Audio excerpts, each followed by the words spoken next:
जरा कल्पना कीजिए कि एक बहुत ही महान आर्किटेक्ट है, मतलब उसने अपनी जिंदगी के पूरे 30 साल लगाकर दुनिया की सबसे ऊंची, सबसे जटिल और सबसे शानदार गगनचुंबी इमारत बनाई है। ऐसा प्रोजेक्ट जो उसकी पहचान बन जाए। बिल्कुल, उस इमारत में हर सुख सुविधा है। तो हम और आप तो यही उम्मीद करेंगे ना कि वो आर्किटेक्ट अपनी बाकी की पूरी जिंदगी उसी इमारत के सबसे शानदार पेंट हाउस में आराम से गुजारेगा, अपने बनाए हुए साम्राज्य को देखेगा। हाँ, ये तो इंसानी फितरत है।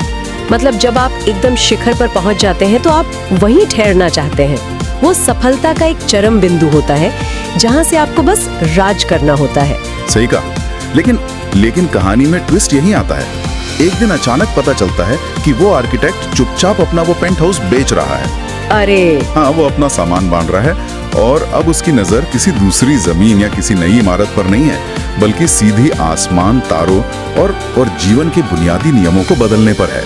वो एक ऐसी यात्रा पर निकल रहा है जो शायद उसके अपने जीवन काल से भी लंबी हो।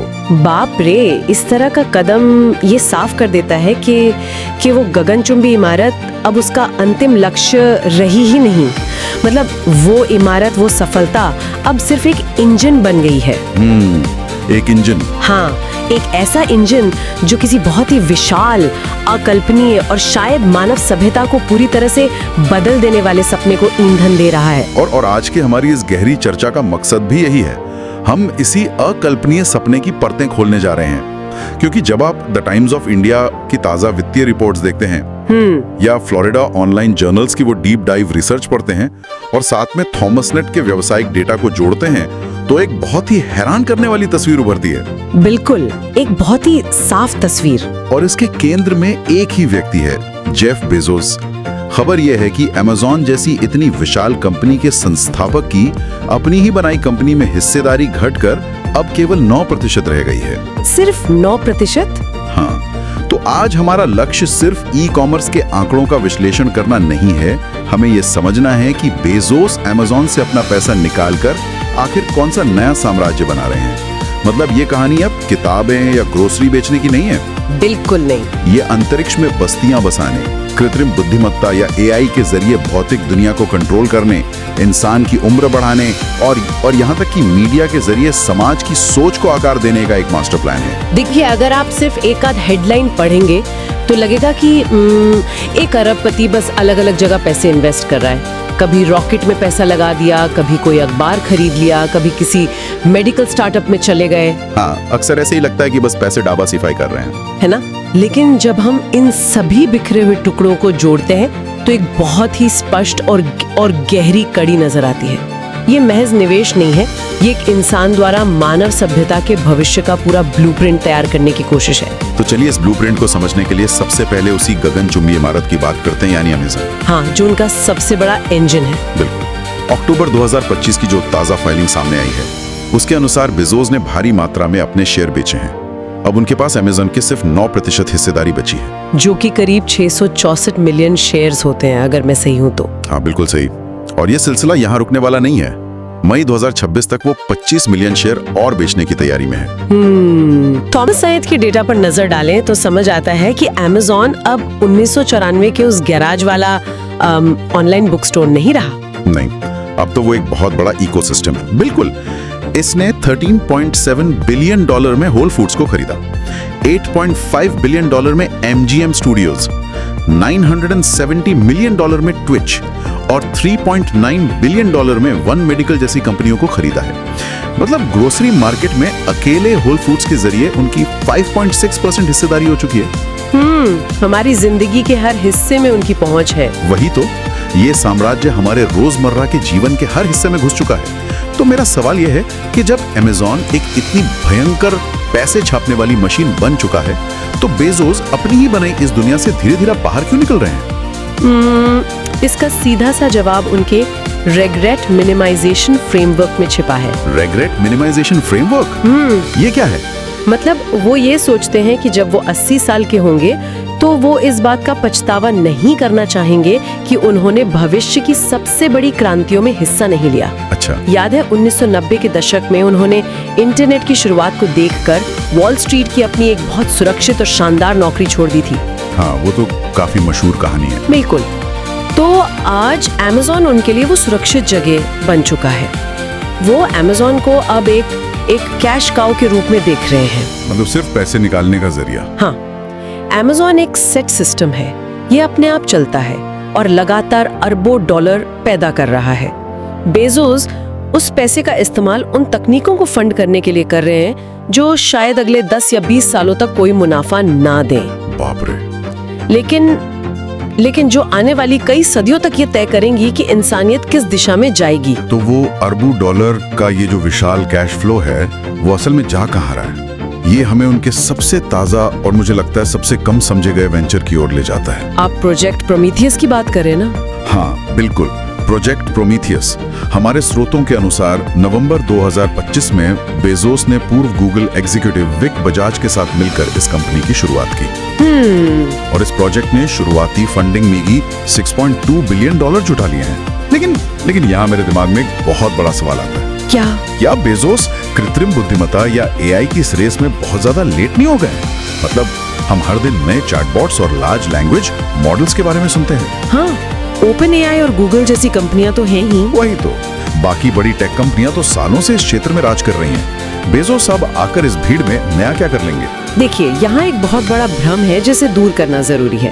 प्रोजेक्ट प्रोमीथियस उन चैटबॉट्स या भाषा मॉडल्स के बारे में है ही नहीं। अच्छा। हाँ, ये आपके लिए ईमेल नहीं लिखेगा या कविताएं नहीं बनाएगा।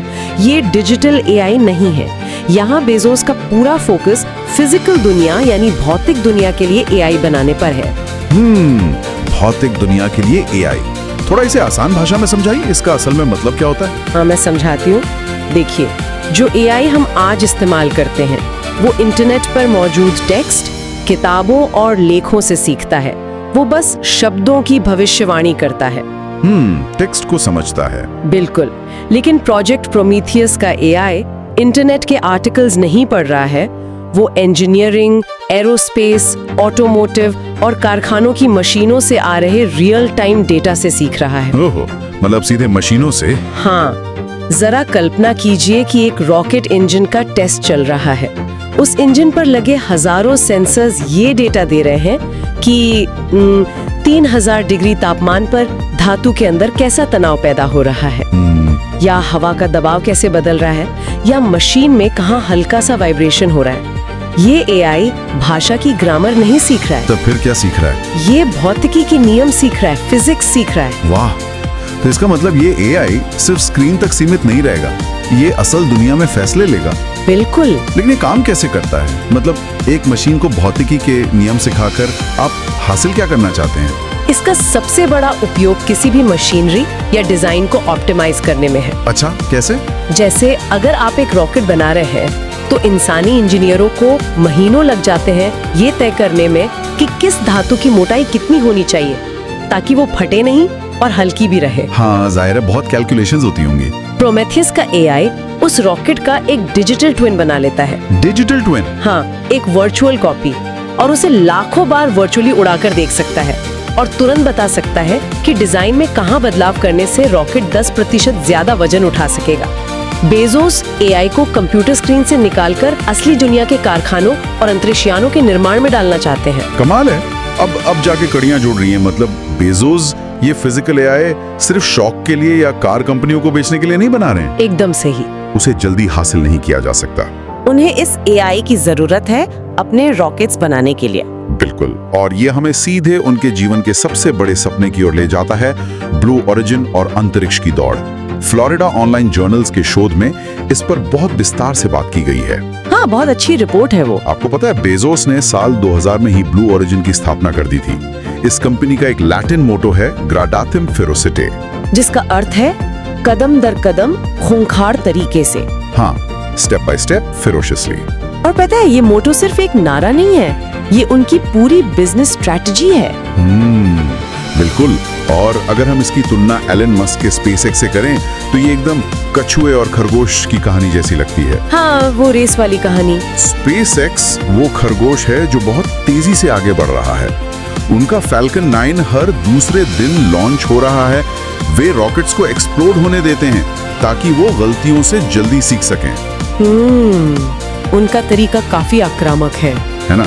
इसके विपरीत ब्लू ओरिजिन वो कछुआ है जो इसी ग्रेविटियम फेरोसिटर के सिद्धांत पर धीरे धीरे बिना ज्यादा शोर मचाए परखे हुए कदम बढ़ा रहा है।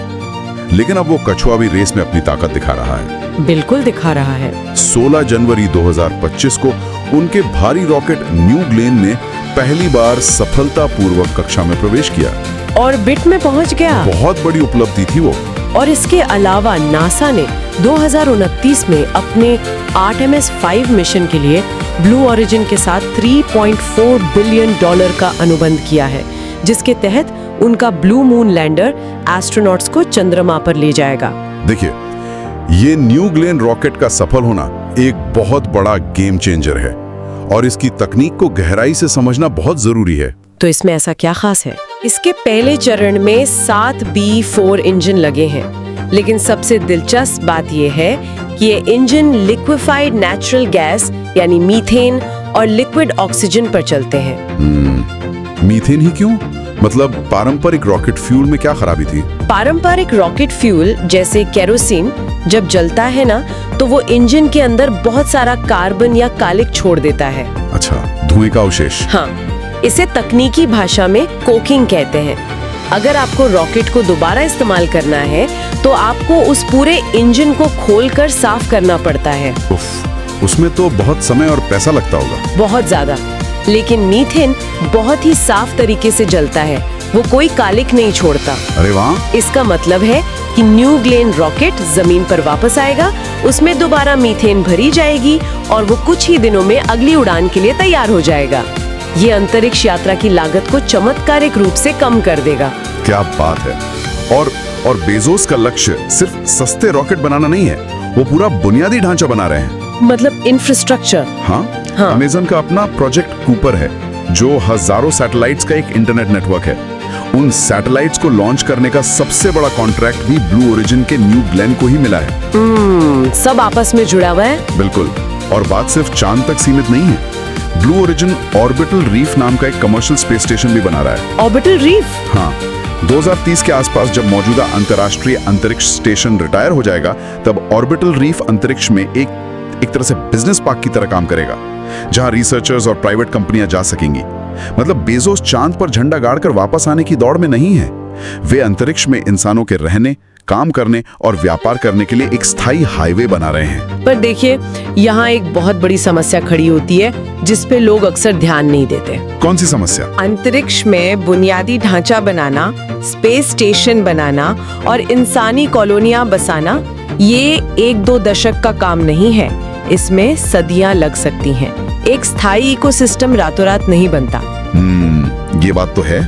और यहीं पर हम एक बड़ी जैविक और तार्किक दीवार से टकराते हैं, मानव जीवन की सीमा। बिल्कुल।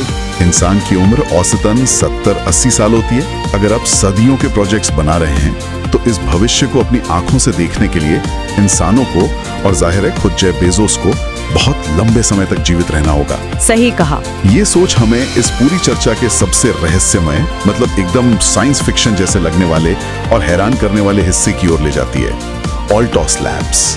हाँ, ये बेजोस के पोर्टफोलियो का सबसे दिलचस्प हिस्सा है। बिल्कुल। श्रीलंका गार्जियन के एक रिपोर्ट के अनुसार ऑल्टोस लैब्स कोई आम स्टार्टअप नहीं है। इसे $3 बिलियन की शुरुआती फंडिंग मिली है। बाप रे, $3 बिलियन?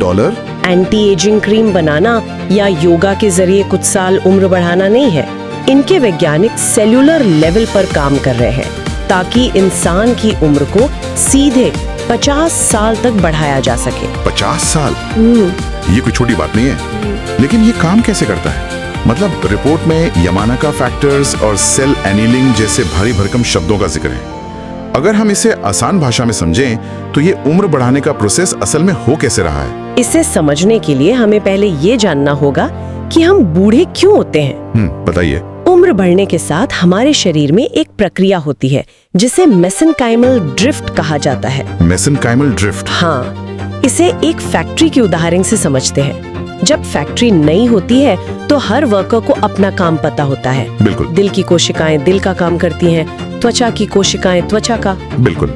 लेकिन समय के साथ ये कोशिकाएं अपना असली काम भूलने लगती हैं। वे कंफ्यूज हो जाती हैं और एक सामान्य रिपेयर मोड में चली जाती हैं। अच्छा, इससे शरीर में सूजन आती है, कमजोरी आती है और अंग काम करना बंद करने लगते हैं। ऑल्टोज लैब्स के वैज्ञानिक नोबेल पुरस्कार विजेता यामानाका फैक्टर्स का इस्तेमाल कर रहे हैं। ये क्या होते हैं? ये 4 खास तरह के प्रोटीन होते हैं जो कोशिका को वापस उसके शुरुआती युवा अवस्था में रीप्रोग्राम कर सकते हैं। लेकिन रुकिए एक मिनट, अगर आप कोशिकाओं को रीप्रोग्राम करके बहुत ज्यादा जवान कर देंगे या उन्हें कहेंगे कि तुम फिर से एक शुरुआती सेल बन जाओ, तो क्या वो कोशिका बेकाबू होकर ट्यूमर या कैंसर नहीं बन जाएगी?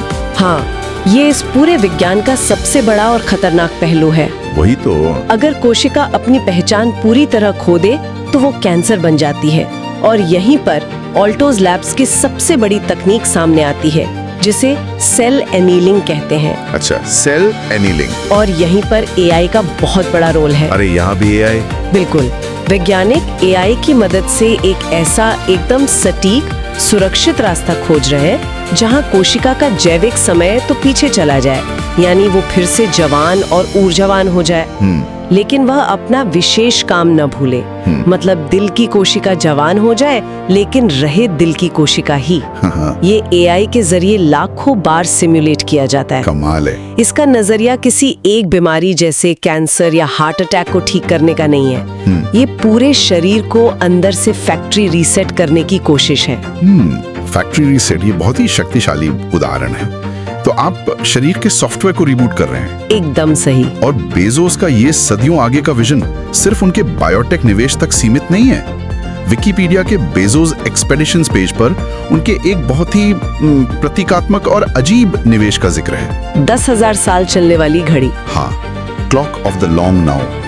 बेजोस ने टेक्सास में एक पहाड़ के अंदर अपनी जमीन पर इस विशालकाय मैकेनिकल घड़ी को बनाने के लिए $42 मिलियन का निवेश किया है। 42 मिलियन। जरा सोचिए, एक ऐसी घड़ी जो साल में सिर्फ एक बार टिक करेगी और हर 1000 साल में एक बार इसका अलार्म बजेगा। बाप रे। ये घड़ी कोई आर्थिक मुनाफा नहीं देने वाली है, लेकिन ये चीख चीख कर एक बात कहती है कि बेजोस आज, कल या अगले क्वार्टर की बैलेंस शीट के बारे में नहीं सोच रहे हैं। उनका दिमाग सहस्त्राब्दियों के पैमाने पर चल रहा है। वो घड़ी उनके लॉन्ग टर्मिज्म का सबसे बड़ा भौतिक प्रमाण है।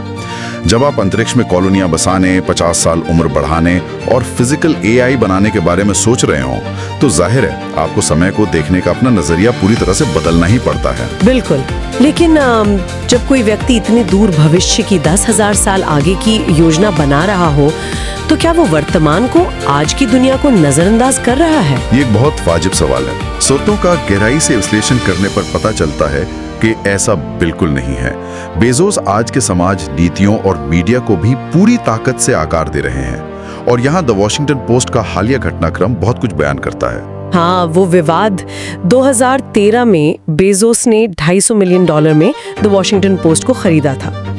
और हाल ही में इस मीडिया संस्थान में जो कुछ हुआ वो उनके काम करने के तरीके को पूरी तरह उजागर करता है। 2024 के अमेरिकी राष्ट्रपति चुनाव के दौरान बेजोस ने अखबार के संपादकीय बोर्ड को किसी भी उम्मीदवार, विशेष रूप से कमला हैरिस के समर्थन से रोक दिया था। हाँ, एंडोर्समेंट से रोक दिया था। और ये बात सिर्फ चुनाव के दिन तक नहीं रुकी। नहीं, फरवरी 2025 में हमारे स्रोतों के अनुसार बेजोस ने अखबार के ओपिनियन सेक्शन की पूरी वैचारिक दिशा ही बदल दी। उन्होंने एक कड़ा नियम लागू किया कि अब ये सेक्शन सिर्फ और सिर्फ व्यक्तिगत स्वतंत्रता और मुक्त बाजार के सिद्धांतों पर केंद्रित होगा। पर्सनल लिबर्टीज और फ्री मार्केट्स, बिल्कुल। और जो भी विचार या लेख इसके खिलाफ जाते थे, उन्हें छापने से साफ मना कर दिया गया। इसका असर तो बहुत बड़ा हुआ होगा। बहुत व्यापक। इस एक फैसले का असर ये हुआ कि अखबार ने कुछ ही दिनों के भीतर अपने 2.5 लाख से अधिक डिजिटल सब्सक्राइबर खो दिए। अरे बाप रे, 2.5 लाख? हाँ, और ओपिनियन एडिटर डेविड शिपले सहित कई बड़े और वरिष्ठ पत्रकारों ने अपने पदों से इस्तीफा दे दिया। अगर आप इस पूरी स्थिति को बेजोस के दूसरे कामों के साथ रख कर देखें तो एक बहुत ही दिलचस्प विरोधाभास नजर आता है। कैसा विरोधाभास? देखिए, एक तरफ उनकी मीडिया संस्थान में इतनी सख्त नीतियां हैं कि लाखों लोग नाराज हो रहे हैं। दूसरी तरफ उनका बहुत बड़ा परोपकारी काम चल रहा है। फिलांथ्रफी? हाँ, बेजोस अर्थ फंड के जरिए उन्होंने जलवायु परिवर्तन से लड़ने के लिए $10 बिलियन देने का वादा किया है, 10 बिलियन? जिसमें से $2.4 बिलियन पहले ही प्रकृति, भोजन और पर्यावरण न्याय के लिए बांटे जा चुके हैं।